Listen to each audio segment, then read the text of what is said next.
Hello students, welcome to the webinar and welcome to the Virtual College Exploration for all New Jersey students, sponsored by the New Jersey Association for College Admissions Counseling and StriveScan. Thank you so much for joining us today.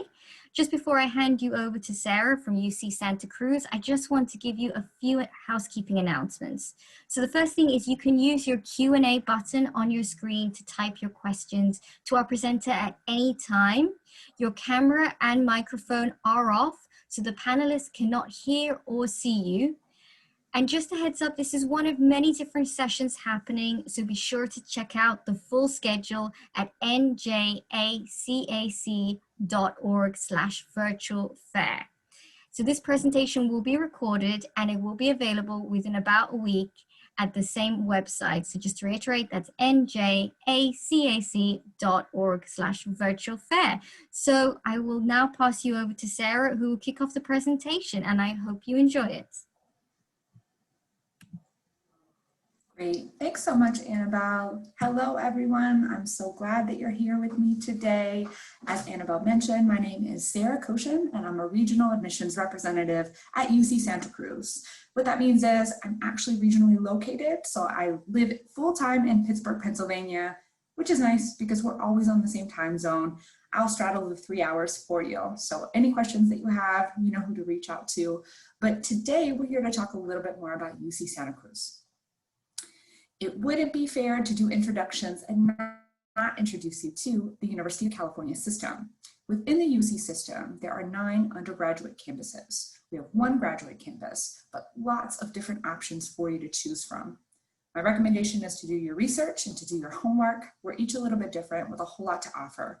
But to you as a student, the real attraction, I think, to the UCs is that you're joining a long-standing tradition, about 150 years of excellence in teaching, in research, as every campus is a Tier 1 research institution, and public service, not just in the state of California, but nationally and internationally as well. And to speak on international recognition, we are the most applied to system in the world, so we have a very strong global recognition. We also contribute to the world of research each and every year. So not just the theoretical research that you may have heard of, not just contributions to science publications, but over 12,000 active patents across realms of medicine, education, transportation, agriculture, you name it, and we've made contributions in the way of research. We're also proud to boast that we do have 64 Nobel laureates and 38 Pulitzer Prize winners amongst our faculty. And we do offer students a lot in the way of mobility, both financial and social. But I want to zoom in and talk specifically about my campus, UC Santa Cruz. I'm a little biased, but it's my favorite. And I'll tell you a little bit about how we're different than some of our other UC sister colleges. So our campus origin story is pretty unique. We were founded in 1965, so we're relatively young for a university, and we were founded by a former UC president who was coming from Berkeley, named Clark Kerr. He joined forces with our very first Chancellor, McHenry, and they wanted to form something different. So different than UCLA, different than UC Berkeley, a campus that would take its notes from European institutions like Oxford and Cambridge, creating a more intimate liberal arts feel while combining all of the opportunities that exist at a Tier 1 research institution. That's what you get at UC Santa Cruz. But it isn't the only thing that makes us unique. Our location is a major attraction to you as a student because it's prime. So we are located in Northern California, about an hour and a half south of San Francisco and about 45 minutes outside of San Jose, or Silicon Valley, which makes us the closest UC to Silicon Valley. Great for you if you're a student who's interested in something like computer science or computer engineering or business management economics. We definitely benefit from being big city adjacent. But when you return to campus, you're entering a 2,000-acre, beautiful, peaceful, and tranquil redwood forest with rolling hills and beautiful views of the Pacific Ocean and the Monterey Bay. We do enjoy over 300 sunny days a year, and the weather is pretty temperate, about 60 or 70 degrees. It makes it really easy to want to be outside a lot, and our students do. So if you're the type of person that likes to hike or bike, if you like to camp, if you are a surfer or you want to try, or if you want to try your hand at scuba, we do have scuba certification on campus for just $15. So our students do enjoy kind of the best of all realms, right? easy access for students to 2 different airports, especially for coming from New Jersey, right? You can fly into San Francisco or San Jose. Experience all the benefits from being close to those major metropolis areas. Of course, culture, arts, ramen in San Francisco, but then return back to your campus and have this really amazing, beautiful redwood forest to come back to. Looks a lot like my background. This is kind of a brag slide for us. I'm going to touch on 2 of these statistics specifically. One of them is that UC Santa Cruz was invited to be in the Association of American Universities. And this is a pretty old association. It was founded in the year 1900. Since then, only 65 institutions have been invited to participate, and the qualifiers are excellence in undergraduate teaching and research. And the other note I want to make on this slide is if you imagine that the bottom 2 quadrants are a Venn diagram, top 30 US public research institutions and top 15 global research influence, there are only a few colleges that fit in the center of that Venn diagram. So we're in great company with Princeton, Stanford, and Carnegie Mellon University. But perhaps one of the rankings we are most proud of is that we have been recognized in 2020 as the second #2 university for social mobility. So we're really proud of the accomplishments of our students. Of course, your success on campus is our success. But you may have found your way to listen a little bit about UC Santa Cruz today because you've heard about our academic impact.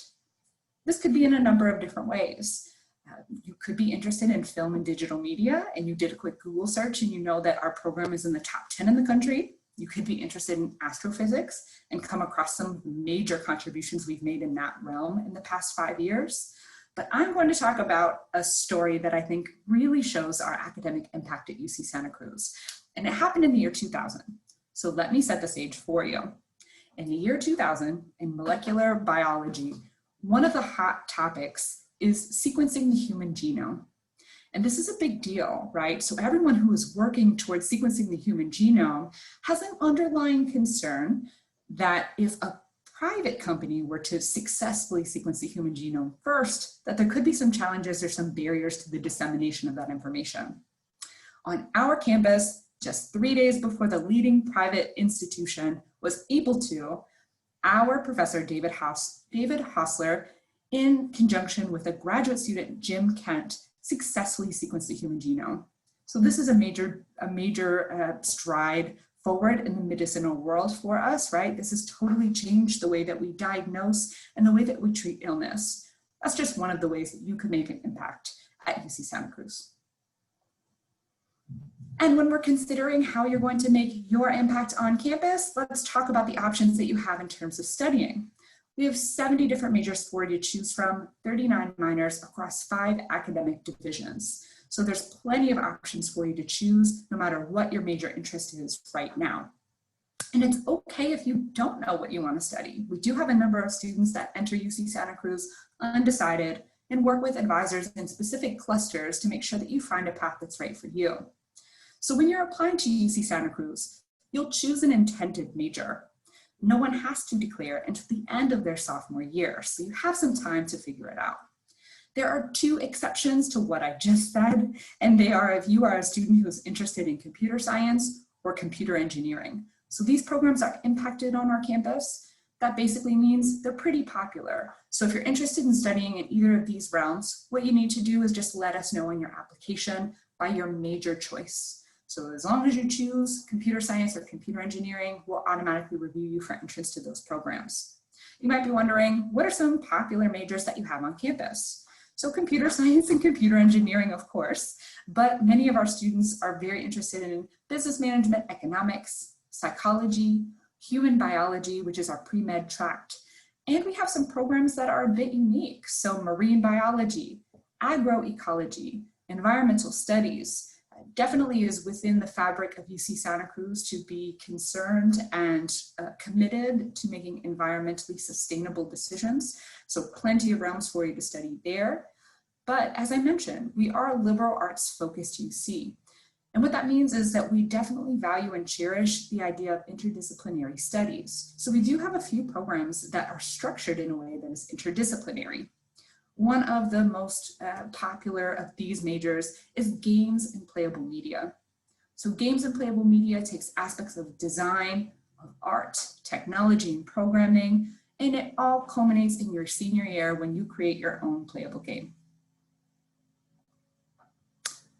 And that kind of takes us into some of the opportunities that exist for you on this campus. So as I mentioned, all of the UCs are Tier 1 research institutions. At UC Santa Cruz, 75% of our undergraduate students participate in some form of research before they graduate. But I want to take that one step further. There are a few buzzwords in college admissions, and I feel research is one of them. So I want to explain what it actually means to you at UC Santa Cruz and why I think it's an interesting option if you're interested in research. So the demographics at UC Santa Cruz include about 17,500 undergraduate students. So I'd say medium to large, right? Our graduate student population is under 2,000. And if you know anything about the way that research dollars are typically dispersed, normally it's from the top down. So you'll have professors, then graduate students, and then undergraduate students. Because our campus is so heavily cited to the undergraduate demographic, there are more funding opportunities for students who are just earlier in their academic careers. So not only do we have a lot of opportunities for research, but a lot of opportunities for funded research. And I'd say probably the three most common ways that students engage in undergraduate research at UC Santa Cruz would be, if you really like research that a professor is doing, reaching out, making the connection, and seeing if they're looking for any other students to work in their lab. The same would be true with graduate students, or participating in your own original undergraduate research. Another way that we institutionalize this idea of interdisciplinarity and liberal arts really can come back to where our students live and work and play on campus. So we have 10 residential colleges. You can see from the photos there, they each look a little bit different. Their locations are spread throughout our campus. And these residential colleges are really like living and learning communities. So when we were founded, the professors that started UC Santa Cruz didn't want any boundaries between where they lived and where they were working, and they didn't want boundaries between their research and the research of their peers. So at some institutions, you may come onto campus and someone will point you in the direction of academic buildings. Maybe it's over here, and then they point you to the direction of residential buildings, and it's all the way over here. At UC Santa Cruz, we've kind of meshed them so they're one and the same. So when you decide that you'd like to join us at UC Santa Cruz, you will be asked to rank your preference to affiliate yourself with a college. There's a lot of things to consider when you're choosing a college. Some students choose a college based on where it is on campus. So some of them have different locations. If you want to be close to everything that's happening on campus, maybe you'll choose Cowell or Stevenson. Some students choose their college based on theme. So each of these residential colleges has a theme, and they're typically broad, they're typically far-reaching, and the intention is, because it doesn't matter what your major is, the intention is that it will attract students across all types of different majors to come together to discuss and postulate on these themes. So the themes are, again, broad. Imagine one is science, society, and technology. Another is pursuit of truth in the company of friends. We've got one that has a focus in environmental sustainability, one that focuses in representation and power, another that focuses on global and international relations. So truly, all of these themes attract students across all different realms of academia. And they all are kind of encapsulated in this core course. So everyone will have a core course that is associated with your college. It's typically capped at around 20 other incoming freshmen. So you kind of get to know the lay of the land with some of your peers. Additionally, they're freshmen too, so it's their first experience on campus. And this course is really meant to be transitional. So transitioning you to the level of collegiate writing and reading, but also transitioning you to campus so that you feel comfortable, you know where the resources are, and you just have that layer of kind of embedded friendship that has to do with that core course. So they're each a little bit different. We do have virtual tours of each of these residential colleges on our website. So I would encourage you to check them out. It's just an interesting facet on campus. And this is, again, another aspect that kind of makes our larger campus a bit smaller. So I mentioned that our campus is 2,000 acres. if you're anything like me, you don't know how to measure an acreage. So instead, I frequently tell students it's about the size of 2.5 Central Parks. So these residential colleges kind of become like residential neighborhoods around campus, and you get to know the folks that live in your college pretty well. You might be wondering about student life on campus. This is kind of one of the more difficult parts about us living in this virtual world, that you're not able to get the sense or the feel of a campus environment. So I'll go over some specifics. We do have over 200 clubs and organizations. They range from different cultural identity associated organizations, professional organizations, Greek organizations, organizations that focus in community service. So really there's something for everyone on our campus. We also are a Division III NCAA sports institution. We do have a number of different intramural clubs and sports. These are very, very popular on campus. Again, it's very easy and nice to be outside, so our students are really active as a student body. And we do have a number of different ways that you can celebrate your own culture or learn about others through our clubs and organizations. And last but not least, I'm guessing that some of you are interested in either getting a job or going on to graduate school when you graduate. And you're in luck. Our students are highly sought after for both realms. You can see across the bottom some of the household names that recruit and employ our students each and every year. This year, we were also named as one of the top 20 institutions most likely to land you a job in Silicon Valley. Maybe not surprisingly, of course, due to our location, but what this should also tell you is that we have a great working relationship with the industries nearby and a very good reputation for producing really outstanding students. And lastly, you're not just choosing an institution for 4, maybe 5 years, depending on what your program is, but when you join an alumni base, at UC Santa Cruz, you're joining more than 50,000 alum, but you're also joining the alumni base of the University of California. So all over the world, you will find alumni that are within the UC family. They're ready and willing to support and mentor you through your journey. I also want to take this time and this opportunity to discuss some of the application aspects that are a bit unique to the UC system. So I'm going to hop in and really address some of the questions that you might have about the University of California system. And again, if you are here with us today and you have any questions, please feel free to utilize the Q&A function, and I'll do my best to keep an eye on it and answer as I go. So let's go ahead and get started talking about the UC application. The first thing that you ought to know is that we are not on the Common App, we're not on the Coalition. We do man our very own application. So with that one application, you can apply to UC Santa Cruz, or you can apply to all 9 of the undergraduate UC campuses. But we are all looking for students to meet certain minimum requirements to ensure that students will be academically successful no matter what UC they end up at. So what you see here are the minimum requirements that I'm mentioning. You'll see that we do expect our students to have a diversity in terms of courses that they've taken. Usually, whatever your high school mandates that you need to take in order to graduate coincides pretty well with what these courses are. Normally, out-of-state students are sometimes concerned about the visual and performing arts credit, just because not every state mandates that a student needs to take it. So if you have any questions, we can kind of discuss them at the end of our time together. You'll also note that we do have a GPA requirement. For in-state students, that is a 3.0. For non-resident students, we're looking for a 3.4.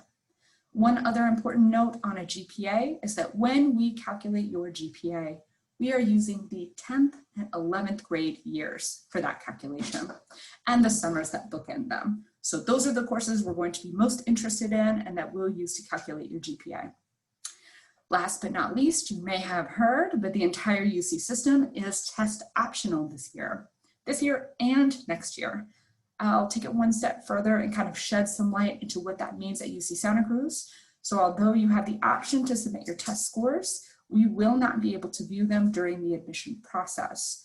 So even though you are able to send them, we actually will not be able to review them at all throughout the admission office.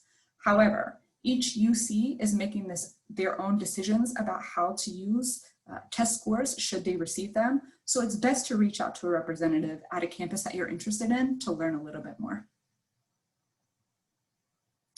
Next, I want to touch on comprehensive review, which is really the UC way of saying we review everything in your application.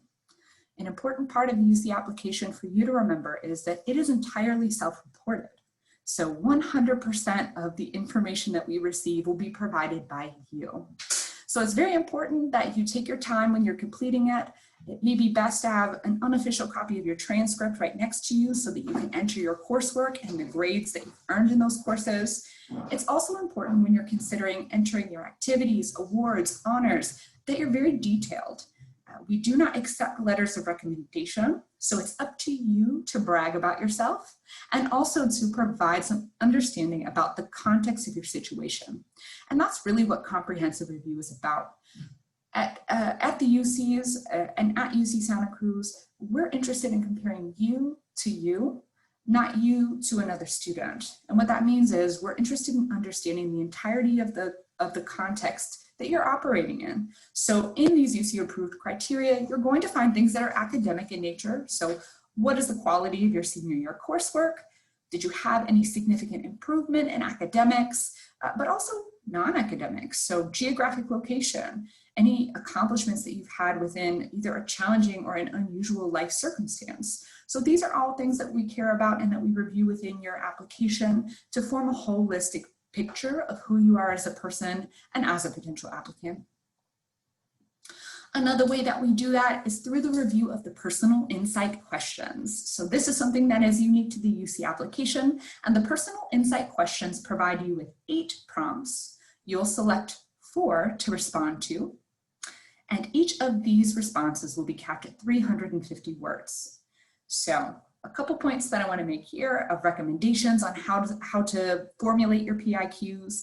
I find that the PIQs can be useful for students who want to introduce something new that we ought to know about their experience, maybe to expand on something that already exists in your application or in your transcript. It could be used to kind of set a student apart if you're sharing something that is extremely unique to you. It could also, the personal insight questions could also be used to further provide context about who you are in the realms of your personal life or your academic life that might be helpful for us to understand when reviewing your application. And a tip that I have is when you are addressing the personal insight questions, maybe instead consider that it's an interviewing question. So imagine that I'm asking you this question instead, and maybe that's the best jumping off point to start your PIQ responses. You'll note that although your English teacher might shudder to hear me say it, the words I and me are totally appropriate in a response to a PIQ. We're really hoping to understand a little bit more about you, so feel free to speak freely. You only have 350 words, so make them count. Next, something that is additionally unique about the UC application is that we have a filing period. So technically right now, starting August 1st, our application is live. And what that means is that you can go ahead into the UC Apply website and begin an account, begin reviewing some of the portions of the application, but you won't be able to submit it until November 1st. And we will close that application window on November 30th. So we have a filing period rather than one deadline. A frequently asked question that we get when we're discussing the UC application is, is there a benefit to me to apply earlier? Let's say, what if I apply November 3rd rather than November 20th? To us, it doesn't make any difference. So I would say, take your time, feel as confident as possible, make sure that you're representing yourself accurately and thoroughly, and feel free to apply within any of that time frame as long as it's before November 30th. Application fees are $70 for domestic students and $80 for international students, and it is one fee per UC campus. So as I mentioned on the UC app, you can apply to just UC Santa Cruz, or you can apply to all of the UC campuses. Each of them will be assigned an application fee. If you are interested in a fee waiver, it is actually built into the application. So you won't need to do anything additional or submit any additional paperwork. You'll be prompted throughout the application should you be interested in a fee waiver. Last but not least, before I go ahead and start opening the door to any questions, I want to touch on financial aid. So the University of California system is a state-related institution, which means it is slightly more expensive for students who are coming from out of state or international students. There are a number of different ways to finance your education, and of course, education is a major investment, one that you hope appreciates over time, but of course, we're all interested in making sure that that's affordable for you. So a couple different things to mention here. About 80% of UC Santa Cruz students do receive some form of financial aid. If you are interested in need-based aid, our recommendation is to submit the FAFSA, that's the free application for federal student aid, within their prescribed deadlines, which is October 1st to March 2nd.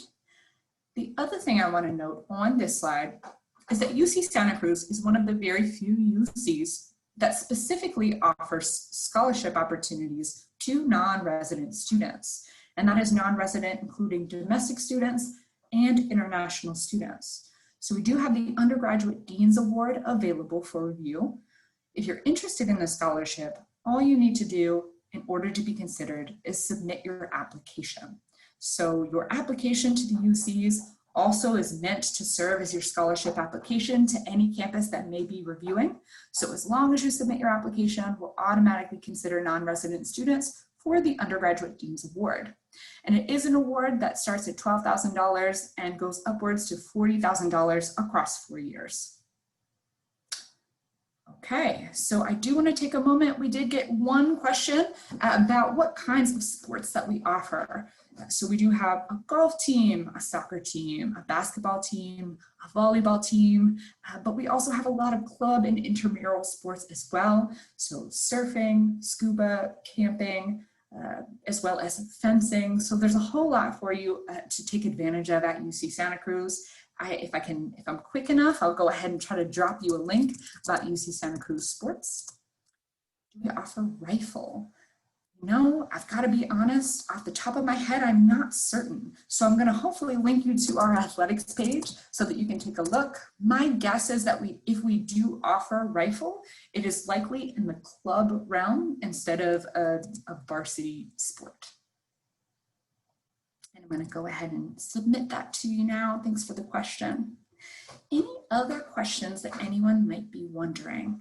I'll go ahead and give you a moment to type. I know sometimes in Zoom land, someone says, do you have any questions? And then they don't wait for anyone before they start closing the question and answer session. So I'll wait just a moment.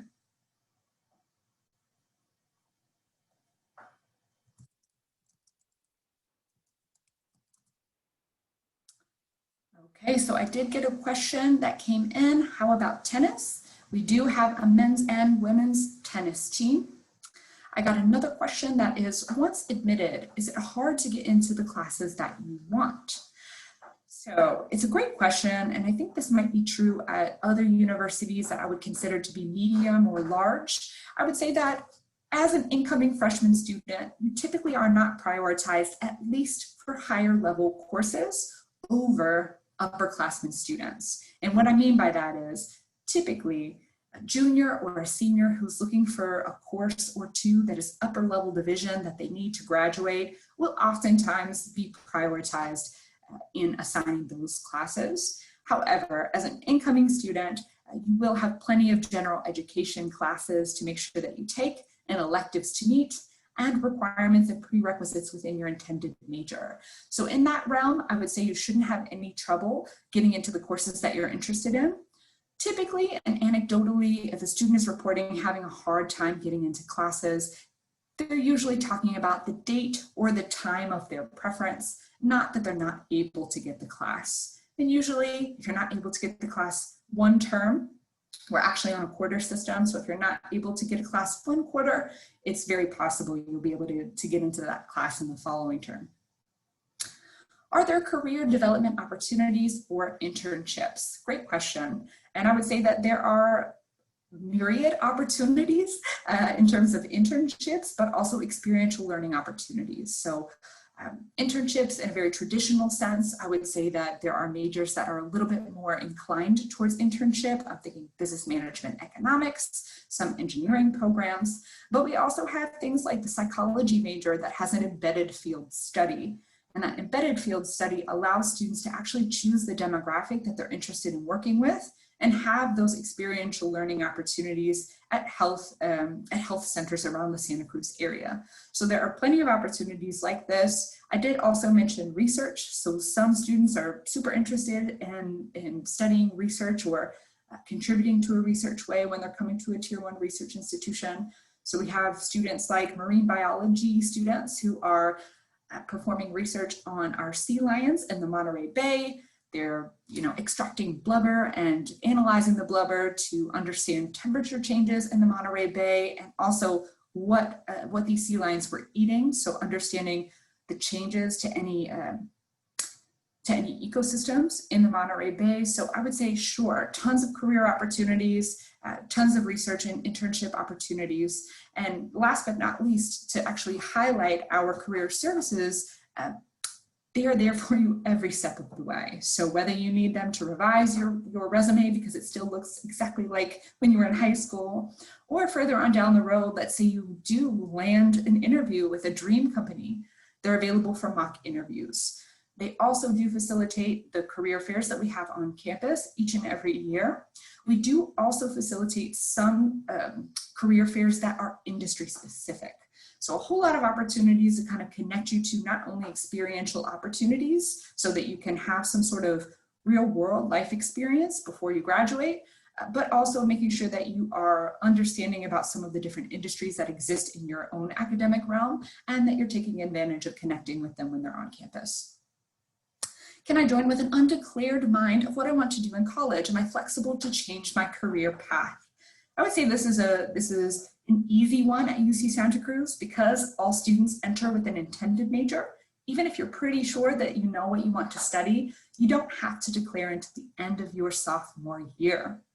So my recommendation is when you come to UC Santa Cruz and you're assigned an advisor, your advisor will be college specific. So remember I mentioned those residential colleges, there's 10 of them, living and learning communities. When you're meeting with that advisor, my recommendation is to be upfront and honest about everything you want to participate in during your undergraduate career. If you think you want to have a double major, let them know. If you think you want to study abroad, let them know. If you know you want to do an internship, let them know. They are the folks who will help make sure that you are planning appropriately so that you are structuring your courses in a way that is most strategic to include all of your interests. So I would say it's very easy for students to come into UC Santa Cruz undeclared.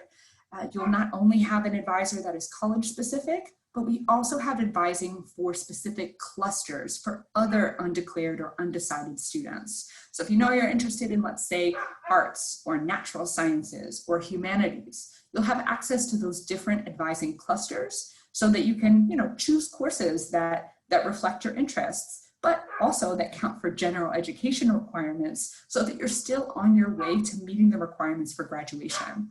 I would say this is a great option for students because it doesn't mean that you have to know right away what you're interested in doing and sacrifice potentially being on campus for a longer period of time. It's kind of embedded into your experience at UC Santa Cruz for you to take some classes that you never took before, or to explore a program or a major that you never thought of before, you've never considered.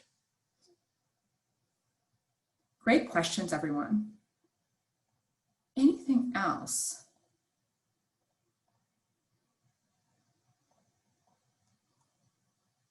I'll wait one more minute.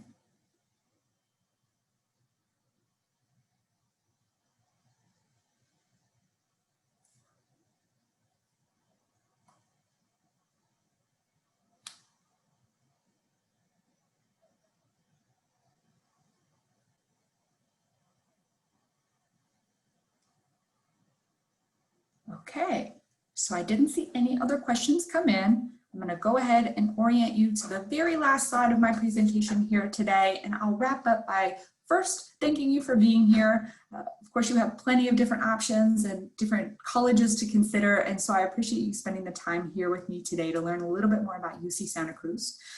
You'll see my contact information is also on this slide, so I'd recommend taking a photo. You never know when you might have a question later on. And even if I'm not the right person to answer the question, I can get you to the right person. So please don't be a stranger. If you have anything else that you're wondering about, you can always reach out to me directly. Oh, I got one more question that came in, so I'll address it. When you mentioned about GPA, is it weighted or unweighted? So it's technically weighted. We do offer a weighting system up to 10 classes. So let's say you took 11 APs, we would weight up to 10 of those AP classes. Great question. Anything else that you all are wondering, please don't be a stranger, reach out to me directly. More than happy to help you along. Of course, when you're choosing a college, there are so many questions that you have and so many questions that you might be wondering that you don't know. So again, I'm here for you every step of the way as a resource.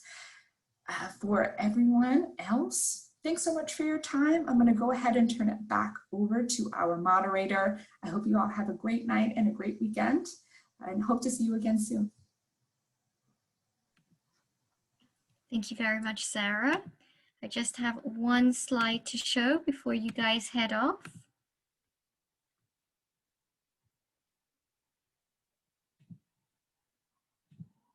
So thank you so much for joining us. Thank you, Sarah. And I hope you enjoyed learning more about UC Santa Cruz. So when you close this window, there will be a link to a very quick 4-question survey. We'd appreciate any feedback that you can provide. Also, this is just one of many sessions being hosted. So be sure to sign up for additional sessions at NJACAC.org/virtual-fair. In about a week, you'll be able to find this session recording as well as many other sessions at that same website. We hope you have a good rest of your day, a good weekend ahead, and thank you again for joining.